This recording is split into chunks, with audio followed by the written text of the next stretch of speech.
Hi guys, எல்லோருக்கும் வணக்கம். எப்பவுமே சந்தோஷமாக இருக்க வாழ்க்கையில் தொடர்ந்து முயற்சி செஞ்சுக்கிட்டே இருங்க. நன்றி. இன்றைக்கி நம்ம பார்க்க போகிற ஒரு பதிவு என்னென்னா, அதாவது நம்ம அகோரிகளை பற்றி பார்க்க போகிறோம். ஏற்கனவே நம்ம அகோரியை பற்றி பார்த்துட்டோம்.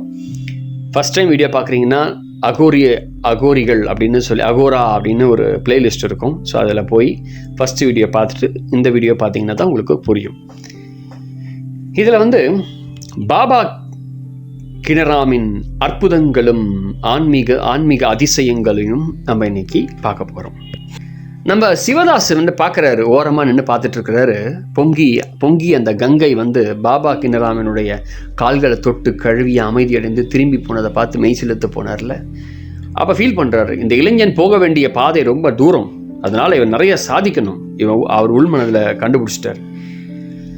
சரி, இவனை நான் சீடனை ஏற்றுக்கிட்டேன்னு சொல்லிட்டு சீடனாக ஏற்றுக்கிட்டு ஸ்ரீ ராமானுஜர் வைணவரான அவர் பாபா கிரானுக்கு வைஷ்ணவ முறைப்படி தீட்சை கொடுத்துட்டு அவருக்கு ராமநாம மந்திரத்தை உபதேசிக்கிறார். சிவனை தன் கடவுளாகவும் விவரித்து கொண்டிருந்த அந்த அகோரிகளின் முதல் குருவான பாபா கிரானுக்கு தமிழ் வைணவ ஆச்சாரியர் வழிவந்த ஒரு குருவிடம்தான் வைணவ தீட்சையும் அவருக்கு கிடைச்சிச்சு.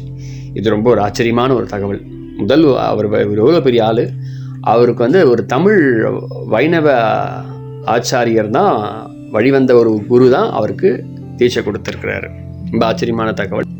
அதுக்கப்புறம் நம்முடைய பாபா கிரானம் என்ன பண்ணுறாருன்னா, விவேக் சார் என்ற அகோரிகள் புனித நூலை துவக்கத்திலேயே வைணவ குருவையும் ராமநாமத்தையும் போற்றிருக்கிறார். அந்த சப்ஜெக்டை பற்றி பேசியிருக்கிறாரு. அவருடைய புக்கு புனித நூலாக கொண்டாடப்படுகிறது. அதுக்கப்புறம் அங்கேருந்து தீட்சை வாங்கிட்டு அங்கேருந்து என்ன பண்ணுறாருன்னா, பாபா என்ன பண்ணுறாரு, அங்கேருந்து ஒரு யாத்திரை தொடங்குது அவருக்கு. அந்த யாத்திரையில் அவர் அற்புதங்கள் ஸ்டார்ட் ஆகுது. என்ன அற்புதம்? அவர் அகோரிகளின் குல மாதாவாக கருதப்படும் ஹிங்கிள் லாச் மாதாவை அவங்களுடைய அருளை பலுஸ்தானத்தில் பலுஸ்தானம் அப்படின்னா இப்போ இருக்கக்கூடிய பாகிஸ்தான் அப்படின்னு சொல்லலாம். அங்கே அவங்கள பார்த்ததாக சொல்கிறாரு. அவங்க அவங்களுடைய அருளை பெற்றேன் அப்படின்னு சொல்கிறாரு. மாதா அவங்க என்ன சொல்கிறாங்கன்னா, வாரணாசிக்கு போய் கிரீம் குண்டத்தில் ஒரு ஆசிரமத்தை அமைக்கும்படி சொன்னதாக, அங்கு தன் பரிபூர்ண அருள் கிடைக்கும் அப்படின்னு சொல்லி ஆசி வழங்கினாங்க அப்படின்னு சொல்லி பாபா கினராமன் என்ன பண்ணுறாருன்னா, அங்கேருந்து வேறு இடத்துக்கு ட்ராவல் பண்ணுறாரு. வழி நெடுங்க நிறைய இடங்களில் துன்பத்திலையும் பாதிக்கப்பட்ட பாவப்பட்ட மக்களுக்கு எல்லாருக்கும் உதவ ஆரம்பிக்கிறார். உதாரணம், பாபா கினராம் அவருடைய வாழ்க்கை வரலாறு குறித்து எழுதப்பட்ட நூல்களில் சொல்லப்படுகிறது என்னென்னா, ஒரு சில கதை. ஜீசஸ் சொன்னது காரணம் இதுதான். என்னென்னா, அந்த இடத்துல ஒரு டாக்ஸ் வரி வசூலிக்கிறான். அந்த இடத்துல ஒருத்தர் இருக்கிறார். யாருன்னா ஒரு ஜமீன்தார். அவன் எப்படிப்பட்டவன் அப்படின்னா, அடிமைப்பட்டு அழைத்து செல்லப்பட்ட ஒருத்தனை சித்திரவதை செஞ்சுனுக்கிறான். அந்த இளைஞனையும் அவங்க அம்மாவையும் அவங்க அம்மா கதறி எழுதுனுக்கிறாங்க. இதை பார்க்குறாரு பாபா கினராம். இந்த வயசான ஒரு அம்மா கிட்ட என்ன காரணம் அப்படின்னு கேட்டோன்னே, ஜமீன்தாரிடம் சென்று அந்த இளைஞனை விடுவி அப்படின்னு சொல்கிறார். எனக்கு வரவேண்டிய வரி கிடைக்காம இந்த இளைஞனை விடுவிக்க மாட்டேன் அப்படின்னு ஜமீன்தார் சத்தமாக சொல்கிறான். சரி, அப்படியா, சரி, ஓகே, ஒன்றும் பிரச்சனை இல்லை, நீ நிற்கிற உன் காலடி மண்ணிலேயே உனக்கு வர வேண்டிய வரி பணம் இருக்கிறது, எடுத்துக்கோ அப்படின்னு சொல்லிட்டார். ஆச்சரியமா பாபா கினராம் சொன்னார். உடனே ஜமீன்தார் அப்படியே தோண்டி பார்த்தோன்னா அவனுக்கு தேவையான பணம், அங்கே வரி பணம் சரியாக அங்கே கிடச்சிது. உடனே அவங்க காலில் ஜமீன்தார் பொத்துன்னு விழுந்தார். உடனே அந்த இளைஞன் ஒரு விடுவிக்கப்பட்டான். அந்த இளைஞர் பீஜாராம் என்ற பெயரில் பாபா கினராமின் சீடனாக அவரை தொடர ஆரம்பிச்சுட்டான். அதுக்கப்புறம் ஒரு அற்புதம். இதெல்லாம் தொடர்ந்து அவருடைய அற்புதத்தை பற்றி தான் இந்த பதிவில் பார்க்க போகிறோம். ஜானக் அப்படின்ற ஒரு பகுதியில் அரசன் பிச்சை எடுத்த திரியக்கூடிய இந்த பக்கிரிகள், இந்த சாதுக்கள் ஆகியோர் எல்லாரையும் சிறைப்படுத்தி சித்திரவதை பண்ணுறான். அப்படின்னா எங்கே சித்திரவதை பண்ணுறான்னா, அவங்க எல்லாரையும் தானியங்கள் போட்டு ஒரு கல்லை போட்டு ஓய்வு இல்லாமல் அரைச்சி அவங்கள சாவடிக்க பார்க்குறான். எல்லாம் கொடுமை பண்ணுறான் அவன், அந்த அரசன். பாபா கினராம் அந்த பக்கமாக போயிட்டுருக்கிறார். அவர் இந்த விஷயம் தெரியுது. உடனே அது உள்ளே போய் அந்த சாதுகளெல்லாம் பார்த்துட்டு, ஏந்துருங்க, வேலையை விடுங்க, எதுவும் செய்தாவில் அப்படின்னு சொல்லி ஏந்தோடனே அங்கே இருக்கக்கூடிய அந்த ஆட்டுற கல் மிஷின் மாதிரி தானாக சுற்ற ஆரம்பிச்சிடுச்சான். அவர் ஒரு கமாண்டிங் சொல்கிறார். ஒரு கமாண்டிங்கை சொன்ன உடனே தானாக சுத்த ஆரம்பிச்சிருச்சு. இந்த கதை வந்து அரசனுக்கு போகுது. அரசன் அங்கேருந்து ஓடி வந்து அவர்கிட்ட மன்னிப்பு கேட்டான். உடனே அங்கே இருக்கவங்களை விடுவிச்சுட்டு அனுப்பிச்சி விட்டான். இது ஒரு அற்புதமான ஒரு அற்புதம். அடுத்தது சூரத் பகுதியில் வந்து ஒரு விதவை பெண் ஒருத்தவங்க இருந்தாங்க. அவங்களுடைய குழந்தை வந்து ஏதோ ஒரு காரணத்தினால, நோய் காரணத்தினால கடலில் தூக்கி எறிய அந்த ஊரில் இருக்க மக்கள்லாம் சொல்லிட்டாங்க. அந்த பெண்ணையும் அவங்களுடைய குழந்தையும் பாபா கினராம் என்ன பண்ணுறது, காப்பாற்றுறாரு. எப்படின்னா ஒரு செய்தியும் சொல்லப்படுது. என்னென்னா அந்த இடத்துல ஒரு அற்புதமும் நடந்தது. அந்த கைவிட்ட அந்த பெண்ணை வந்து மக்கள் வந்து தானாகவே வந்து விட்டுடுறாங்க.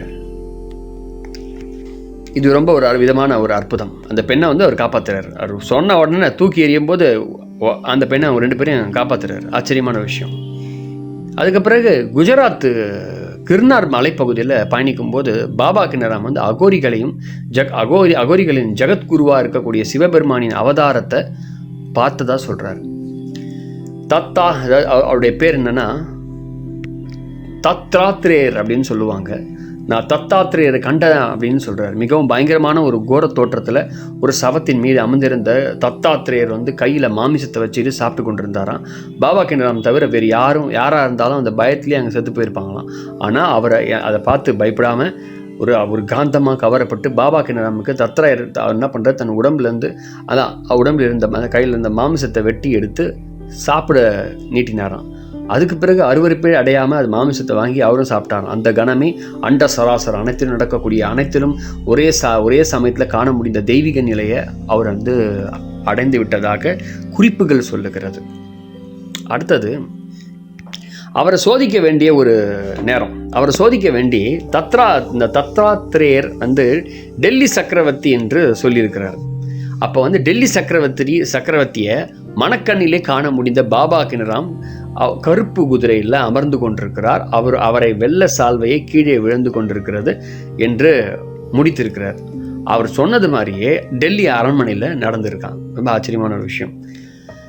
அதுக்கு பிறகு அகோரி ஜெகத்குருவாக இருக்கக்கூடிய தத்தாத்ரேயர் அப்படின்னு சொல்லக்கூடிய பாபா கிரணாவுக்கு மேலும் பல மெய்ஞான ரகசியங்களை போதிக்கிறதுக்கு அகோரிகளின் பூவுலக குருவாக உயர்த்தி விட்டு போனதாக சொல்கிறார்கள். முக்கியமான பொறுப்பை சீடனாக ஒப்படைத்து ஒரு சீடனுடைய தகுதியை சில சமயங்களில் சோதித்து பார்ப்பதுண்டு. அதே மாதிரி அப்படிப்பட்ட நிகழ்வும் தத்ராயருக்கு அந்த நம்முடைய தத்ராயர் வந்து பாபா கிரணவுக்கு இடையே ஒரு சில காலம் கழித்து வாரணாசியில் ஹரிச்சந்திர ஒரு காட்டில் நடந்தது இது. அப்போ நம்ம தத்தாத்ரேயர் வந்து வடிவில் பாபா காலுராம் என்ற அகோர குருவாக காட்சியளிக்கிறாரு. அதுக்கு பிறகு பாபா காலுராம் மயானத்தில் வந்து மண்டை ஓடுகளுக்கு தீனியா கொண்டக்கடலை வீசி கொண்டிருந்தாரா. பாபா கினராம் அங்கே போயிட்டு இருக்கிறாரு. குருவை கண்டதும் அவர் மீண்டும் தன்னை பரீட்சைக்கே வந்திருக்கிறாரு அப்படின்னு சொல்லி பாபா கினராம் வந்து புரிஞ்சுக்கிட்டார். உடனே அவர் விளையாட்டாக என்ன பண்ணாரா, ஸ்தம்பன கிரியா என்கிற சக்தியை பயன்படுத்தி மண்டை ஓடுகளின் அசைவுகளை அப்படியே ஸ்தம்பிக்க வச்சுட்டாராம் பாபா கலுராம். அந்த மண்டை ஓடுகளை அழைத்த போதும் அவை சலனமில்லாமல் அப்படியே இருந்துட்டாங்க. அடுத்தபடியாக என்ன பண்ணுறாருன்னா, கங்கையில் வந்து ஒரு பிணம் வந்து மிதந்து வருகிறத பாபா கலுராம் வந்து பாபா கினராமுக்கு விரலால் சுட்டி காட்டி சொல்கிறார். அங்கே பாரு அப்படின்னு சொல்கிறார். உடனே பாபா கினராம் என்ன சொல்கிறாரு, மகராஜ் அது வந்து பிணம் இல்லை அப்படின்னு சொல்கிறாரு. பிணம் இல்லாவிட்டால் அது எழுப்பி வர வை பார்ப்போம் அப்படின்றார். பாபா கலுராம் சொல்ல பாபா கினராம் தயக்க மேலும் சரி அந்த பிணத்துக்கு ஒரு கட்டளை இடுறார். அந்த பிணமே உயிர் பெற்று கங்கையிலிருந்து எழுந்து வா அப்படின்னு சொல்கிறார். ஜீசஸ் கிரைஸ்ட் எப்படி லாசருவை எழுந்து வா அப்படின்னாரு, அதே மாதிரி நம்ம பாபா கினராம் வந்து சொல்லியிருக்கிறார். சொன்ன உடனே அந்த பணம் எழுந்து நேராக வந்து அவரை வணங்கி நிற்குதான், உயிரோடு வந்துருச்சு. இப்படி இயக்கி கொண்டிருந்த நிறைய விஷயங்கள் அவர் வாழ்க்கையில் நடந்திருக்கு. இந்த மாதிரி மண்டையோடுகளை இயக்காமல் ஸ்தம்பிக்க வைக்கிறதும் உடலை உயிர்ப்பிக்க வைக்கிறதும் தன் குரு பாபா கினராம் வந்து திருப்திப்படுத்தினார். பாபா கலுராம் தன் சீடனை மெச்சி காசிலிருந்து கிரீம் குண்டத்தில் அழைச்சி அங்கே போய் என்ன சொல்கிறாருன்னா, ஞானங்களுக்கு சிகரமாக இருக்கக்கூடிய அகோர மந்திர தீட்சையை அழித்து அந்த இடத்துல முன்பு ஹிங்லாஜ் அப்படின்னு மாதா அப்படின்னு ஒருத்தவங்க இருக்கிறாங்க. ஹிங்லாஜ் மாதாவை அங்கே ஆசிரமம் அமைக்கும்படி முன்னாடியே சொன்னாங்க. அதே மாதிரி அந்த இடத்துல பாபா கின்ராம் தான் நிரந்தரமாக ஒரு வீட்டையே உருவாக்கிட்டார். அந்த இடத்துல அங்கேயே இருக்க ஆரம்பிச்சிட்டார். அந்த இடம்தான் இன்றும் அகோரிகளில் புனித இடமாக இருக்குது. அந்த இடத்த என்ன சொல்லுவாங்கன்னா கிரீம் குண்டம் அப்படின்னு சொல்லுவாங்க. அது சக்தி பற்றி பலரும் உயர்வாக சொல்கிறாங்க கூட. அந்த இடத்துல உயிர்கொல்லி வியாதி போன்ற நிலையில் எந்த குழந்தை ஒன்றை எடுத்துக்கொண்டு பாபா கின்ராம் அங்கே ஒரு தாய் கஷ்டப்பட்டுருந்தாங்க. அங்கே ஒரு குளத்தில் போய் குளிப்பாட்ட பாபா கின்ராம் சொன்னாங்க. போய் குளிப்பாட்ட ஒன்று அந்த தாய் தன் குழந்தைகளை கொண்டு போய் அந்த இடத்துல குளிப்பாட்டி கொண்டு வந்தோன்னே குழந்தை நோயிலேருந்து குணமாயிடுச்சு. இது ஒரு ஆச்சரியமான ஒரு விஷயம். இந்த மாதிரி பல அற்புதங்களை பாபா கின்ராம் செய்திருக்கிறார். அது மட்டும் இல்லாமல் அவர் எவ்வளோ வயசு வாழ்ந்தார்னா 170 ஆண்டுகள் வாழ்ந்து பாபா கின்ராம் தான் இறப்பதுக்கு முன் விவேக் சார், ராம் கீதா, ராம் ரசால் மற்றும் உன் முனிராம் என்ற 4 நூல்களை எழுதியிருக்கிறார்.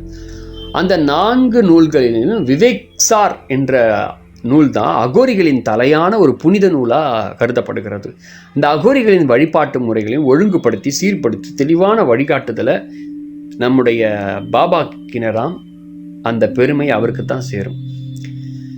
அவருடைய சமாதி வாரணாசியில் பாபா கின்ராம் ஸ்தல் அப்படின்னு சொல்லி என்ற பெயரில் அழைக்கப்படுகிறது. இந்த இடத்துல அகோரிகளின் குலமாதாவான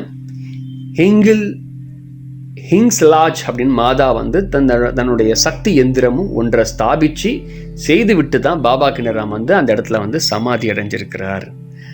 ஸோ அப்புறம் அந்த இடத்துல யார் இந்த இடத்துக்கு போனாலும் ஒரு தெய்வீக சக்தியை அந்த இடத்துல உணர முடிகிறது அப்படின்னு சொல்லி பல பேரால் நம்பப்படுகிறது.